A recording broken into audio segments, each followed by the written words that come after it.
Introduction. What do we need to do to find heaven? Not in the afterlife, but right here on earth. Most of us have been brought up to think that we live our lives on earth as a preparation to go to either heaven or hell when we die.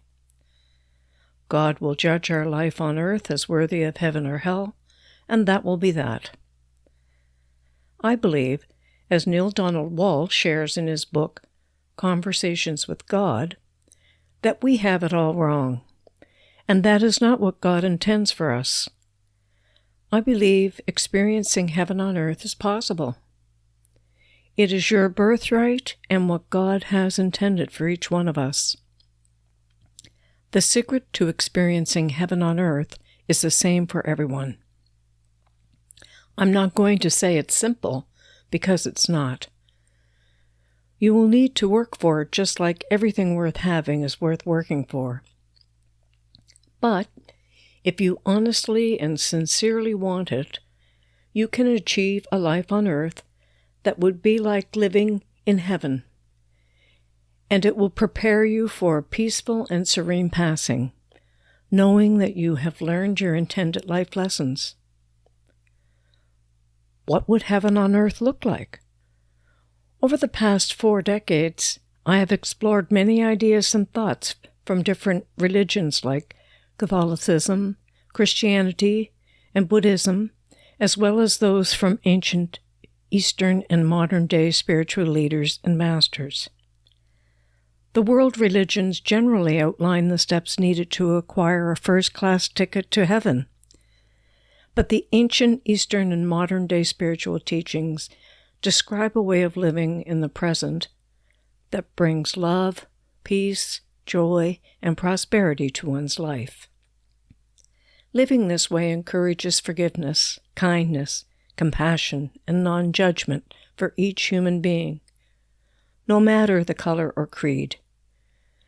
They teach that each person is equally valuable, and each one as perfect as the next.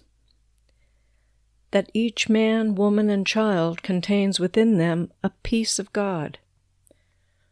Rich or poor, man or woman, tall or short, fat or thin, black or white, intelligent or simple. We all have been created in God's image, and each has a divine purpose to serve on our current life journey. We are all connected spiritually, following a divine plan, and working together for the betterment of mankind. That, to me, is a heavenly concept. I realize that for many, this concept sounds impossible to believe, given the world that we live in today. What about war and aggression? What about starving children? What about people dying of diseases and cancer? Where is heaven on earth with all this happening around us? I understand why you would ask these questions, because that is where I was a few years ago. But things are different for me now. Right here and now, I see my life as truly amazing. I have the most wonderful husband who is supportive and thoughtful and kind and generous. He seems to know exactly what to do to make me feel loved. We have everything we need and own a lovely home and a quiet cottage in the country. We are retired, so we spend our days doing just what we love to do, and we are free to travel. Everywhere I look, I see beautiful people with hearts full of love, and I have come to love myself just exactly the way I am. My days are serene and peaceful, and I am always finding wonderful new things to learn, and that motivate me to get up every day.